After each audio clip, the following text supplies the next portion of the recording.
clearly we do not think that AI agents have to replace humans. And good thing is that most businesses that we talk to, they are not looking at that either. Most businesses that we speak with, they're saying, okay, now so this, how can we do more of what we are doing? So at least that's a good sign that even the leaders are saying, I have a team of 40 people.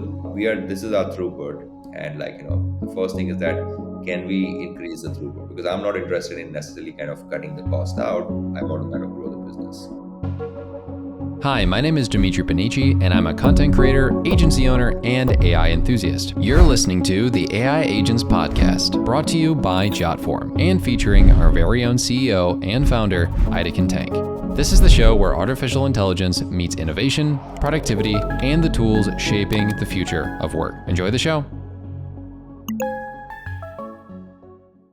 Hello and welcome back to another episode of the AI Agents Podcast. In this episode, we have the founder and CEO of Zigment, Dikshant Dave. How are you doing today, Dikshant? Very well, Demetri. Thank you for having me here. How are you doing? Absolutely. I'm doing well. Very excited to chat with you about Zigment.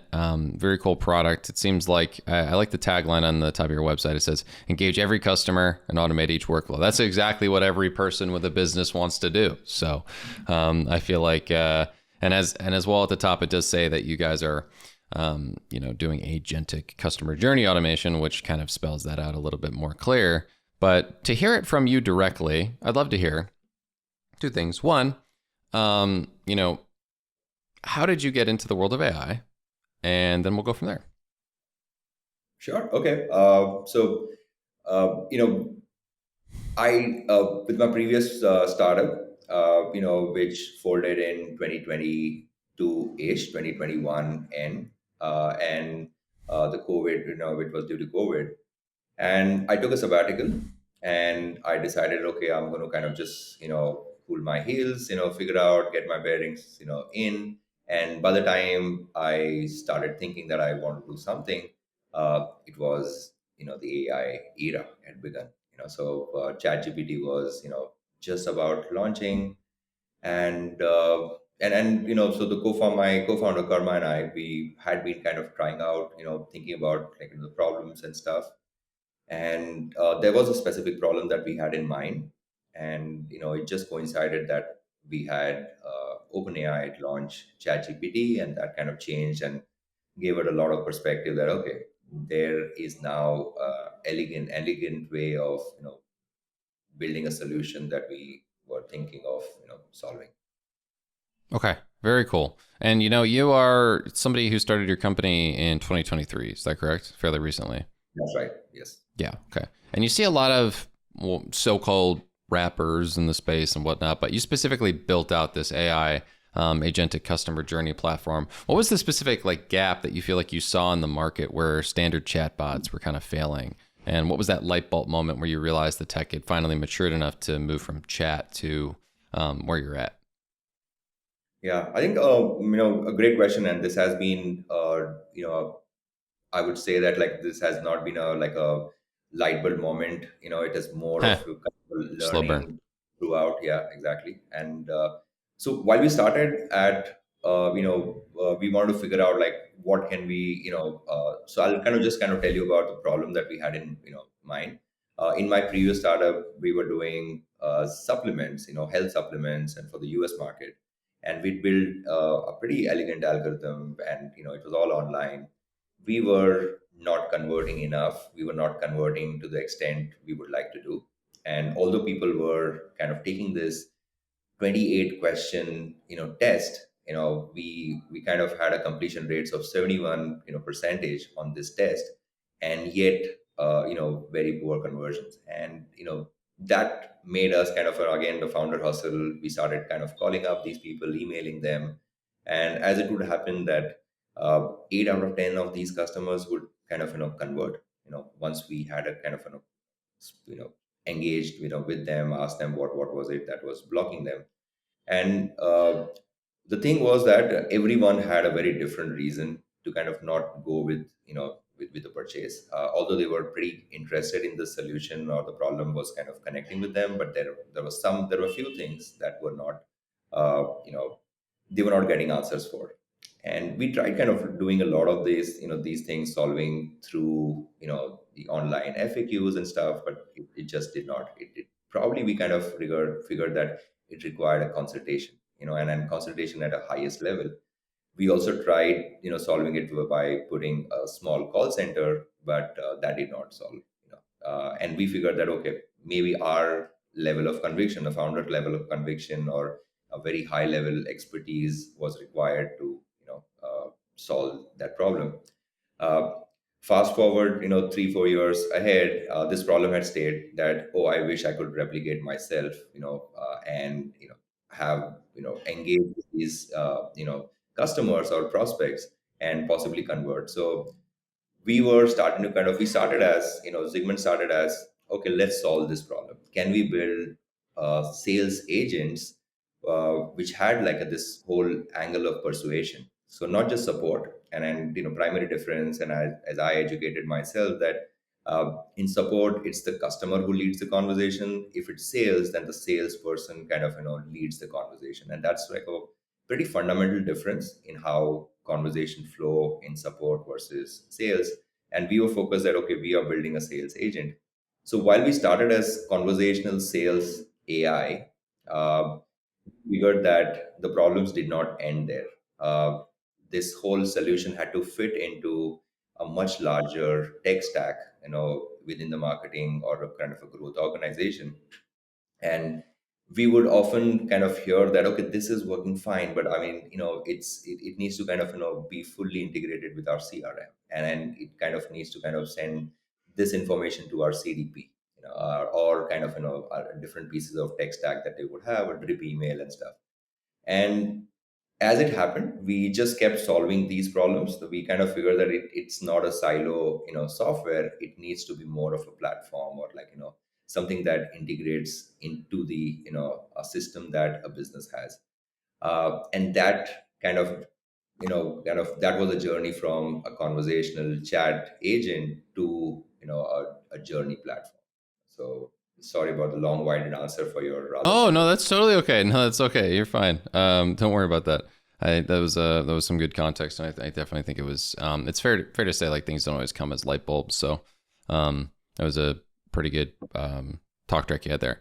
For our listeners who are a little bit like tired of buzzwords, right? And this whole show's AI agents, agentic layers. I don't know what the heck that means. I mean, I do, but I'm being facetious.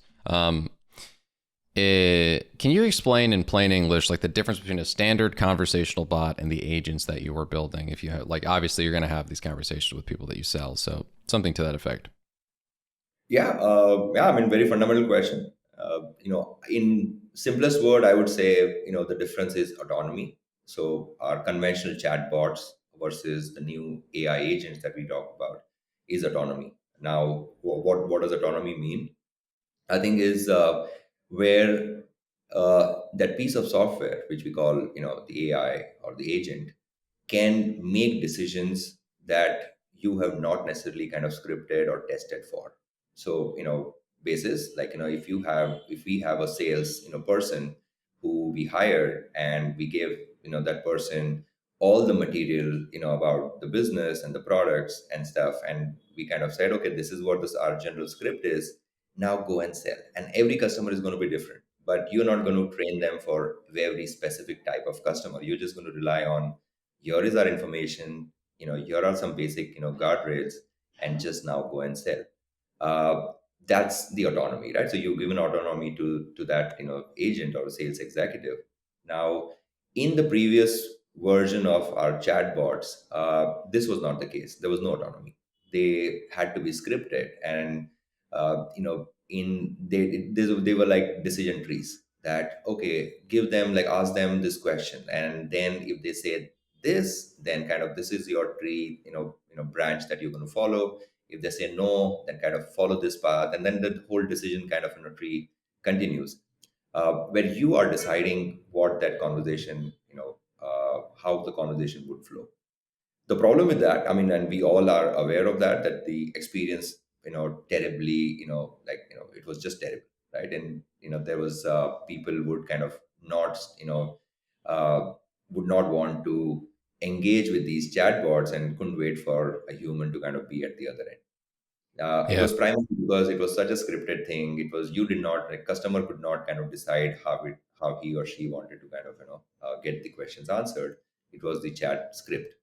Now in the current form, that where we call AI agents, all that you're doing is training them with the information, and putting the guardrails, deciding on the basic script. This is the philosophy. This is how we approach our business, and you are letting the AI agent kind of do the job. So I would say, like, yeah, that's a primary difference. Okay. Yeah. I mean, with doing the job, I think it's a fair question. Just to follow up there, like,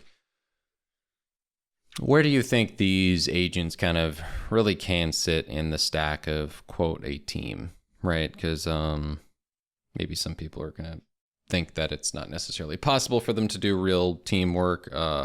It is kind of contextual based on the type of roles we're talking about. Where do you think they can really sit on a team, and can they even replace people in some contexts? Yeah, I mean, and, we have seen that. I guess, first up, like, I don't think that AI agents, today there is a deployment which kind of does, entire task on its own, like, without in a silo. There is Fair going to be enough. a human, there is going to be a human in the chain somewhere, either before that particular starting point or after the end point where the agent kind of stops. Uh, in practically every deployments that we have done at Zigment, there is there are humans who are kind of engaged before, and then there are humans engaged after also. uh, to your specification, what kind of tasks that we accomplish usually? Here we say that there are things, in typical sales and marketing kind of roles. There are so many repetitive tasks that kind of exist today, and just for example, that okay, if there is you are an online store, somebody kind of walks into your Instagram page and leaves a message. There is somebody who's going to be responsible for responding to that particular comment, and then kind of asking them like questions and trying to hoping that okay, you may drive the conversation towards having them purchase, make a Mm. purchase. Now, those are the tasks, and then when you look at, like, teams that do it, they're doing it, like, day in day out, and the weekends it stops, but again it starts on the weeks. So typically these tasks which happen to be in between these things, which are like, okay, like, engage with customers, either send them nudges, reminders. Somebody, if you are in lead business and if you have meetings set up, somebody's job is to kind of make sure that reminders are going up and confirming kind of the participation, etc. These are very repetitive tasks. Nobody enjoys, or very few people enjoy doing these tasks. So these are the prime things that AI agent, AI agents are good at. I would say that Yep. the closure of business, like, when, if you are, let's say, if you are into selling a high ticket item, uh, at the end of it, the customer is going to want to kind of have a real human kind of shake hands, and close the deal. So that's where the human would be required to make negotiation, kind of explain the finer parts. But everything before that, at least a few steps before that, is where AI can shine. Yeah, that makes sense. Yeah, it's fair. I think there's a lot of different misconceptions right now in the world of AI. I've dealt with a lot of them on this show, like trying to address it with people individually outside of the show after learning from, people like yourself. And I do think that's a fair assessment of kind of where you're at. How does your system handle the um, sentiment, like aware actions that you talk about on your website? I saw it on there. I thought it was interesting. I think sentiment is a big thing with AI right now, and trying to make sure that it's constantly factoring that in. How does it handle that? Yeah, I think, I guess this is again one of the key factors that differentiates, the AI agents of this current, era generation versus the previous chatbots. Previous chatbots were basically stripped of all these softer signals, which was sentiment, mood, kind of detecting anger or frustration or anything. There was just no way, because you were making customers just choose like given three options. So Sure. uh, in this current, like with the current gen AI agents, because there is a human level kind of natural language conversation, you often have like a much wider or kind of a broad conversations happening.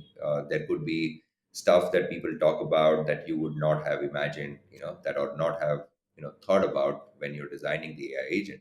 But Mm. with the right information and right guardrails, AI agents can kind of now converse. And what happens there is that because you have all this data and information from conversation, like platform like ours, we detect, there is a constant monitoring of all conversations, and these signals keep getting updated on the dashboard in the backend. That okay, like there is strong intent detected, urgency kind of the user is looking at like uh, you know urgent or like short term delivery.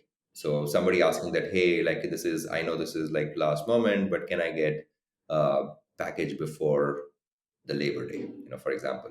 Now he's not asking for that I need it now or urgency, but from the conversation, like us humans can detect that, oh, this if we manage to kind of send it before Labor Day, then we have a sale here.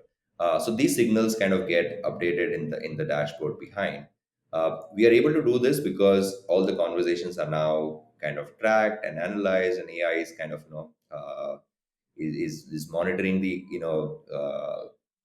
conversations and kind of pulling out all these signals from the conversation.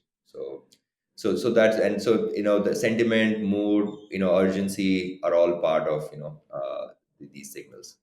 And where do you think like the capabilities of AI was able to start picking up on these things a little bit better? You've kind of been in the business. 3 years is a good amount of time because I think that was pretty much right after. That would have been the spring after GPT 3 Yeah. and 3.5 kind of like stormed the universe and it took the world by storm. So you kind of were at the beginning of capabilities. When did it kind of, you feel like, start to change that this sentiment analysis was possible by models? So to be honest, I mean, we started figuring this out even in 3.5, and 3.5 had a lot of error rate. What that made us was like, build our side of guardrails and the platform much stronger. That okay, how do we rely less on the AI and kind of build our guardrails? So that just kind of helped us, build way more sophisticated systems at our end. Uh, and like deploying in the businesses, that has helped because we are now way more confident, without relying on AI's goodness, so to speak. So I would say that 3.5, even we built it, I think we saw real difference in the qualitative, output from LLM was OpenAI 4. So when 4 was launched, I think we saw that there was market difference, in how it processed. I don't think that anything has been that dramatic post that event. So 3.5 to 4 was a big jump, a very big jump. But and things have been okay since then. What about like the reasoning models that it like came out like I guess earlier this year? Did that have any sort of impacts at all, or even the I guess small reasoning models like GPT 4.1 is technically a reasoning model, it's just small. Yeah. So I mean, we've not, we did not need reasoning models most of the time. So conversational kind of, because reasoning models take time. In conversations, in time responses are important, right? So we Sure. have relied on kind of non-reasoning models, but for conversational part and for most pieces where you don't require like a elaborate reasoning or analysis, normal 4.0 have been pretty decent. Okay, that's fair. No, I think it's interesting because obviously you're going for just good responses quickly, and it is fair to say, in my opinion, like there is so much value in what the reasoning models do, but maybe that value doesn't come at a quick enough manner, and maybe the value is not as outstanding as needed for it to warrant a upgrade. Like for example, I feel like even when like 5 came out, like GPT-5, a lot of people were like annoyed with the responses versus what 4 was doing, 4.0, so to speak. So it's like just because it's later doesn't mean in all contexts it's better. I think it's a decently fair assessment, wouldn't you say?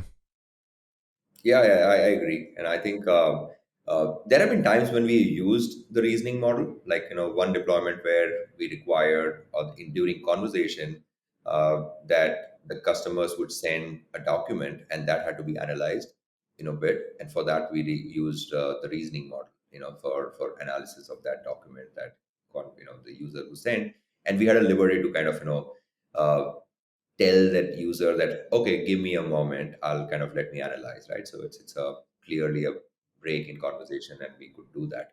So but yeah, I mean, there have been instances, but for normal conversations, yeah, I mean, standard stuff is good. Yeah. Okay. When you kind of are talking to potential customers, right? When you pitch this to businesses, are they hesitant at all to hand over like closing capabilities, let's say, to AI? Oh yeah, I think very, and I think we do not advocate that either. So we kind of think that your let's just address the the acutest pain that you have today, and which could be that most businesses, to be honest, is like, oh, we're getting so many leads, identifying this 5 out of those 100 which are just ripe for my best people to focus on. That's a universal problem. So we kind of go in with that. Okay, let us help you kind of distill your 100 to kind of bring that to like five, and if not five, maybe 10, 15, and then reduce that set where that, okay, your best people are deployed on the kind of final five, and we will prep these leads, kind of make sure that everything is done so that your best people would be just focus on these ready to buy, or kind of very very warm conversations. Yeah, no, I think that's a fair distinction. There's sometimes when people, but have actually, I am curious though. I know most of the time they're hesitant. Has anybody kind of come to you though with an expectation that it could do that, Yeah, and we then did yeah, then they want the opposite, right? very early on, where AI was this, took the world by storm, and literally So an was magic. esoteric, who the heck knows what it is, sort of. Yeah. Yeah, like, okay, like just sell us, sell these courses, like I don't want to have any human kind of doing anything. And we managed to do that actually. So we did kind of did a complete sale on chat. Um, so yeah, I mean, there have been cases, but I think as we've kind of gone into the larger organizations, it has been like, okay, there is this workflow, and there are these pieces of the workflow. So there are like, let's say there are these 20 things, or 20 workflows that happen, and we start with one or two, and then kind of move that, okay, like now AI is handling 10 out of those 20 workflows that that organization kind of did. And it's just basically building confidence, internally and externally, on expanding that. Yeah, no, that's totally fair. So you, based on like kind of what I saw, you hit around. I think basically I think this is public knowledge. It's one of those things where you try to like get info in businesses. You've kind of reached a really solid number of a couple million in revenue recently. For such a like young company, what was like the hardest hurdle that you had to solve to get the AI good enough, let's so to speak, to generate that kind of revenue and buzz about your product? Yeah, I think, I mean, right from the beginning, we have been very focused on delivering value. And even if it kind of came at a cost of scale and growth, we've been focused on that. If the customer that we onboard and we are confident of doing something, if ultimately, if we are not able to kind of deliver, there's no business here, and there's no company, that should exist. So we've been kind of, even with the early customers, we just took time. We just made sure that, okay, I mean, this has to work. This has to work for you, not for us. Like, not our metrics. AI has to impact your metrics. So that focus built the DNA in the company, where everybody talked about like, hey, you know what, like this is happening internally. We see that, like, our team saying, oh, we are hitting, AI is hitting like good metrics, but the eventual conversions are not happening. And just the DNA, that concern that, okay, like there is something amiss, and we have to escalate this, that maybe there is some issue with their call center, or their kind of the different pieces that we are not kind of handling, just has given I would say like a better culture to kind of just address customer problems way better. And I think once we are able to deliver that value, each practically each customer is kind of like you it's a GTM in itself. Like some of the large customers, we know that they operate in 100 countries. So we know that, I mean, we if we do it well, we do not have to kind of go out anywhere, looking for business. Yeah. Okay. That's very cool. And you operate across web chat, like SMS, email, and social media. So, like, which channel do you feel like is the hardest to master right now? I think they're practically same. Each one has their own nuances, and I think this was like a maybe the first, I would say, few quarters kind of a concern that, email has threads, and like how do you kind of maintain threads, because when you have uh, a messaging conversation, it's the same thread. Like we would be on same thread all the time, talking all the time, but in email that could be like multiple emails just between two of us, right? So how do you kind of manage those things? So but those are all problems that were there and solved now. So those are not the things that kind of keep us up in the night anymore. What does keep you up at night now? Interesting question. I think a few things. I guess one of the things is, of course, you know, every business comes with its own set of problems, which are very different. They're all kind of connected, but they're all different in their own ways. So we internally keep have been kind of building like, okay, what's the commonality? We can't be kind of reinventing the wheel. What's the commonality between these problems? So so yeah, so things like these, things like uh, 2 years from now, what kind of organization are we going to be, and like how efficient we are going to be at solving these things. Interesting. What would you say is the company's like main ethos and like goals over the next few years? Uh, so I think ethos is basically like just very customer centric, very solutions focused. Internally, when we started very early on, we decided that we do not want to be a product company. Like product, let it be the outcome of what we do. And having run few startups earlier, I know that for a founder, it's very easy to kind of start getting romancing your product and like seeing that, okay, this is the solution for everything in the world. Yeah, that's how people are when they were going. Yeah. And yeah, I mean, you can't help it. I mean, it happens, right? Because you kind of literally nurturing that. And I mean, I was at least very clear that we ultimately there has to be a solving problems. And so we said, okay, we are a solutions company, and product. I mean, product is a mindset. We, Karma and I both are, have product backgrounds. He's tech. I can kind of come from the product side. So we said product will emerge, like no matter what. We will not let it slide, but focus of the company should be solving problems. And if some solution requires just a spreadsheet like in a Google sheet that solves a problem, let's just suggest that. Let's not kind of sell them something fancy because we have to. So yeah, so that's the ethos. And I think goal for the next few years, I guess, is just continue to do what we're doing. I think one of the things that we see now, because we've spent so much time and kind of mastering our conversations, like getting them better and better.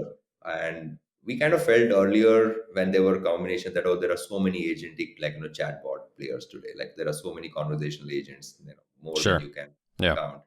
Uh, we were clear that ultimately at some point in time somebody's going to say there is a difference in like there is a good agent and there is not so like good agent, like conversation wise, just like we have like not all salespeople are same.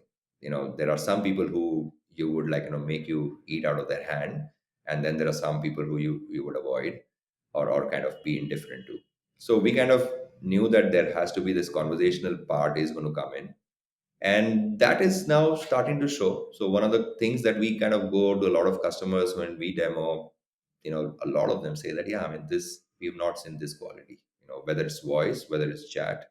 So yeah, so I think just focusing on that, and continue to kind of do just simple things, no, nothing too big. Gotcha. Yeah, no, that makes a lot of sense. So another question I kind of have is just based off some of your claims on the website. So like your platform talks about how it can boost conversions by, let's say, 35%. Is it like purely speed to lead, or is it the AI actually like better at qualifying than a human SDR, for example? So thanks for asking this. And then we have a published case study with Meta now. So Meta has published this case study with our case study with Nova IVF, and where these numbers have been validated, where customer kind of has accepted, and we've kind of proven that this is happening. Nova Healthcare is one of our.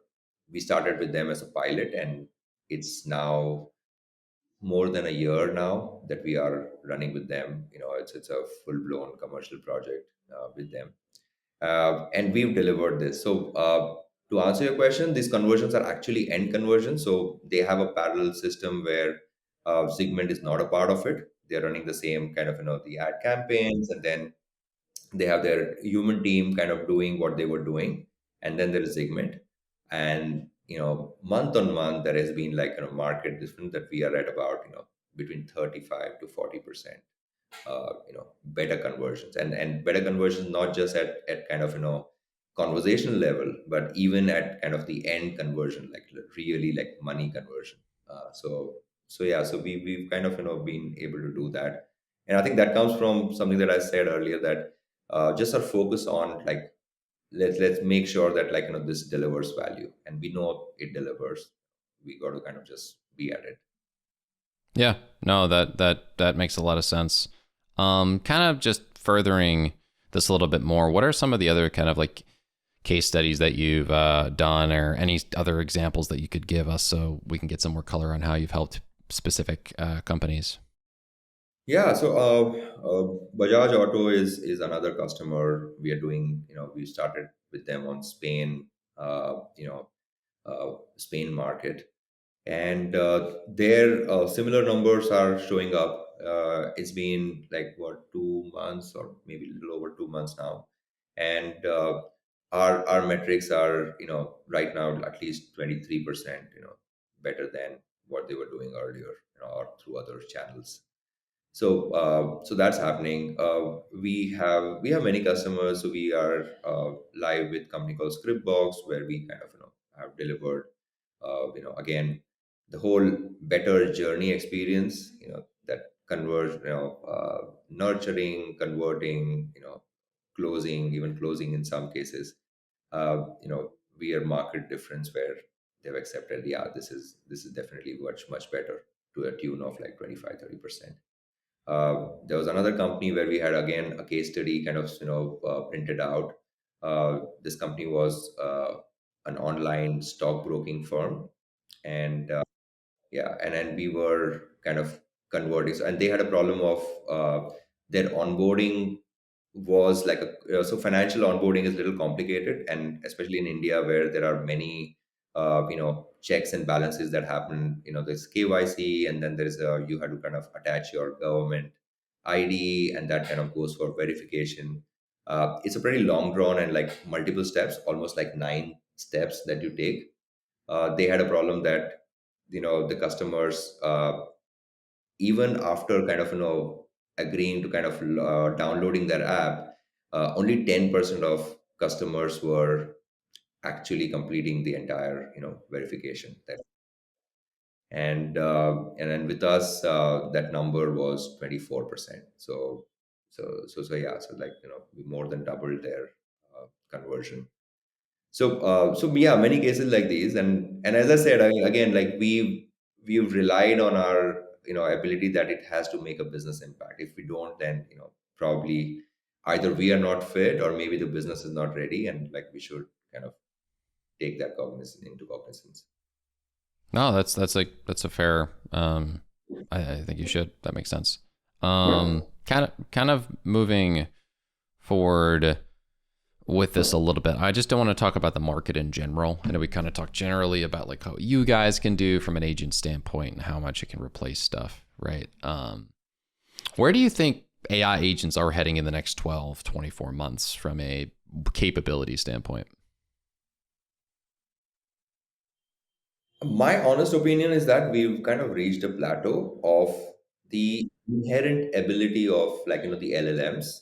I think that we are going to see like a much gradual increase from here on. But having said that, they are far more capable, and now what we are seeing is that the actual builders and developers and smart folks are starting to kind of figure it out and utilize them in ways that it that have not been done so far. So in the last 3 years, it's been kind of the whole euphoria around the LLM's capability, and then some low hanging fruits that, okay, like, yeah, I mean, the whole wrapper age, right? That 2023 and 2024, that you could build a wrapper and kind of make millions out of it, just because the LLM itself was very powerful. But now that we are in this where people are figuring out like how to kind of really utilize and, like, use it in ways that has not been done.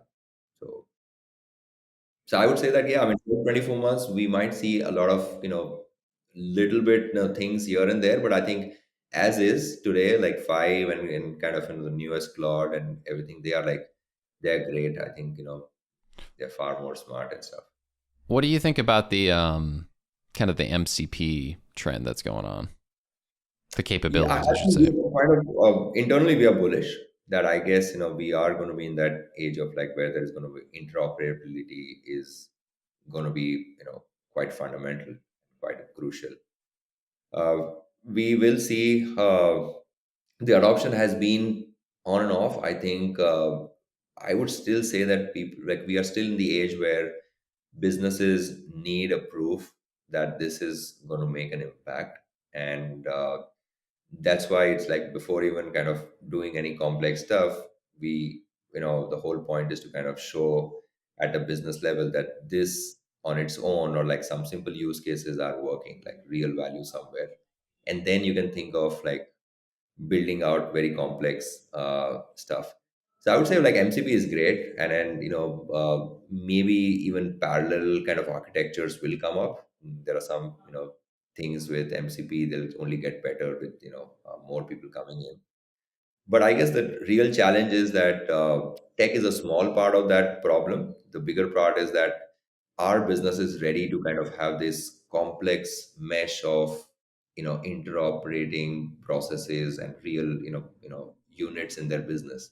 And I think that's a harder part. It is going to take time, is what my reading is. It is going to Okay. happen. As I say that, we overestimate the impact in the near term and grossly underestimate the impact in the long The term. long term. Yeah. This Do you think probably is the right case. do you think that like the capabilities may come at a decently quick rate, but maybe the adoption is going to be something that's going to struggle to follow? Um, like I think so. effective adoption. I don't mean like adoption generally, because there's a lot of people who use AI. Not that to No, be I think, rude, but you know what I mean by that. no, I think we all know that. I mean, I guess everybody is using AI now. So that spread is going to happen. But yeah, I mean, the real use, I think is going to take time. And because there is, the businesses are a very complex, ecosystems of things, right? And there is a certain balance that is achieved in those ecosystems. You know, moment something like this happens, it's kind of a, like almost like you're going to create imbalance, and like, so the immediate response of a lot of people in the system is like, like, is it worth it? And so this needs to kind of show that 10x metric uplift in something for people to say, okay, like, maybe if this is the case, that it's the battle is worth it. Because a lot of people, we see the champions in the organization are champions who are kind of like really like great help for us within kind of spreading the word within the organization and making that adoption happen. I think the pressure on them is so high, like much more than what we also kind of imagine, because here they are putting their kind of job online and fighting for something that that is a, because nobody has seen it, like they are just taking a chance or kind of faith on something. So so I guess, yeah, the adoption is going to be the it's going to take time. But we will see again, as I said, like in the long term, it may just be so much bigger than what we can actually, imagine right now. Yeah, I do think that's a fair like assessment, right? Like sometimes what we'll try to do in these situations, we'll try to like make a prediction. And I think a lot of this, practically speaking, on my show or on this show, has been conjecture. Right now, I'm not saying it's going to be all wrong, but it has been conjecture. But I do like hearing from people who are like actively working in it, because I'd like to. I think that people want to have answers to questions like, and I'm curious your thought. In 5 years, do you think an entire entry level like SDR role could be replaced by AI? In theory. Um, I think the SDR is, I would say, the hardest one because Okay. there are too many nuances. So I would say that, like in the spectrum of, if we just say that marketing spectrum, the customer interaction spectrum, I think the starting point and the end points, in my opinion, again, and I do not have much basis other than my own experiences. Yeah, sure. The starting point and the end point are the ones which are best served by humans. Probably in between, once the relationship is set, like you can kind of automate a lot of there's an easy space for AI to get in, uh, and then kind of a closure requires again the human element. So my personal thesis is that like SDR is tough, and that's why we've seen a lot of SDR kind of hype. And I say hype because I'm yet to see any company who's kind of told me that yeah, I mean this like we literally replace everything with the opening SDR. So like uh, agents which are like just generating new businesses. Like that's I'm yet to see that. Yeah. Yeah, that's fair. I think I would agree with you. I don't think it's going to be in a position to where it's like capable of doing it. I do think there's a level of humanity that will be needed in work in general. Like you're not one of these people that thinks, not saying that it's an incorrect opinion because obviously we don't know. It seems like you're clearly in the camp of like, we're going to keep working. There's not really going to be a mass replacement in the market and like no one's going to be working by AI, obviously. No, yeah, I mean, I do not think so. I think humans are far smarter than what we, take them for. And I think just collectively and individually, not speaking individually, but just as a collectively, as a community, I think we have survived. And I think immediately there are things that will kind of crop up where there could be a near-term kind of jolts, but in the long run, we will have like there will be coexistence. It's just like a tool that's coming in, much severe or a larger impact than earlier, tech evolutionary kind of points. But I think we will figure it out as a business or our kind of community. Sure. No, that's Clearly we fair. do Yeah, and clearly we do not think that AI agents have to replace humans. And good thing is that most businesses that we talk to, they are not looking at that either. Most businesses that we speak with, they're saying, okay, now so this, how can we do more of what we are doing? So so at least that's a good sign that even the leaders are saying, I have a team of 40 people. We are This is our throughput, and like the first thing is that can we increase the throughput, because I'm not interested in necessarily kind of cutting the cost out. I want to kind of grow the business. So yeah, so that's Yeah, a the lot of. I mean, if people are focused on growing the business, I do think it's fair that like that's a much cooler and better approach to kind of to take it from, because it obviously gets concerning when people are just like cost cut, cost cut, cost cut, cost cut. But I do think a lot of people are more focused on how can I make my company better, serve my customers, kind of like how what you were showcasing. And a lot of times AI just practically is doing a really good job at doing that effectively. And that doesn't mean you have to cut out a bunch of people at your company. It just means that you are able to get more business maybe and have your current staff allocate less time to monotonous tasks and whatnot. Yeah, that's a great point. I think that's a great way to look at it. That use AI to kind of improve the customer experience. I mean, like there is so much you can do, and uh, that goes a long way in kind of just growing your business, because a happy customer is going to be a valuable customer eventually. Absolutely. What do you think is your favorite, I guess I would say, personal tool that you use? That's not really, obviously, your business is going to be your favorite tool. We know this. We know this. But what is your favorite personal tool for AI use? AI use only. I mean, sorry, I don't mean AI. Sorry, your personal favorite AI tool, just for day-to-day use. It could be personal use. It could be like business use. I'll give you my examples. I really like Text Cortex because it's it's an LLM tool that allows you to make like writing agents that are really good. I work in marketing.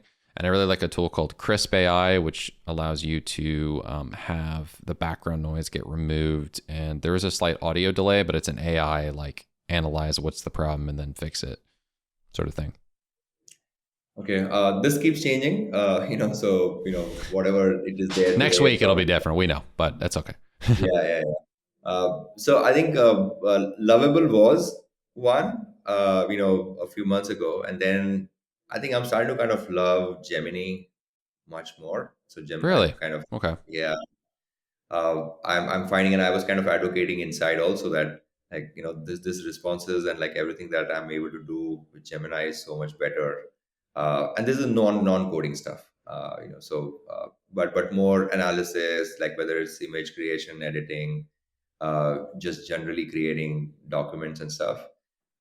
So Gemini is my current love. If you ask me. And did you say Lovable as well? Lovable was, and then kind of I kind of feel that, yeah, I mean it's not kind of improved from a point I saw, or kind of I kept using it, and like we Yeah, did. I think it's kind of limited in some respects from a back end perspective due to its disconnect. But they did release Lovable Cloud, which makes the edge functions and whatnot work natively, so it's easier to debug stuff.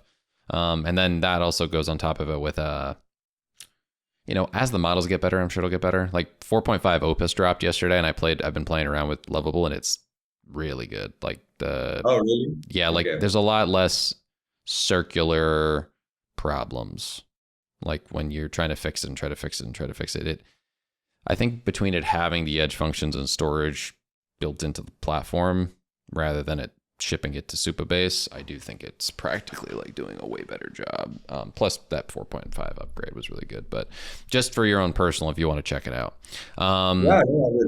Yeah, I will. I think one of the notebook mentions is also Notebook LLM. I'm kind of I've heard it's good. I haven't really messed around with it. You like it? I love it. I mean, just making sense of complex documents and stuff. That's a tab that's always open in my machine.